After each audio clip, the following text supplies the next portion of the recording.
नमस्कार, मी आनंद पोहनेरकर आपल्या सर्वांचं महाराष्ट्रवाणी बातमीपत्रात स्वागत करतो। पाहूया आजच्या ठळक घडामोडी। ऊर्जा विभाग लोकाभिमुख करण्यावर विशेष भर, राज्यमंत्री मेघना बोर्डीकर। राज्याचे मुख्यमंत्री देवेंद्र फडणवीस यांच्या मार्गदर्शनाखाली ऊर्जा विभाग अधिकाधिक लोकाभिमुख करणे, हरित ऊर्जेचा अधिक वापरावर भर देणे, मराठवाड्यासह राज्यातील वीज समस्यांचं निराकरण करणे याबाबत आपली आग्रही भूमिका राहील असा विश्वास राज्यमंत्री मेघना बोर्डीकर यांनी व्यक्त केला।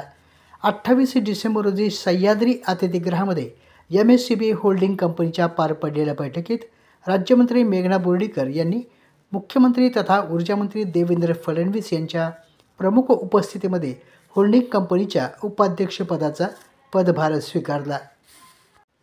या बैठकीस प्रधान सचिव, महावितरण, महापारेषण, महानिर्मिती कंपनीचे व्यवस्थापकीय संचालक आणि वरिष्ठ अधिकारी उपस्थित होते। आपल्या जिल्ह्यातील अपडेट बातम्या पाहण्यासाठी आमच्या महाराष्ट्रवाणी या चॅनलला लाईक करा, सबस्क्राईब करा आणि शेअर करा। धन्यवाद।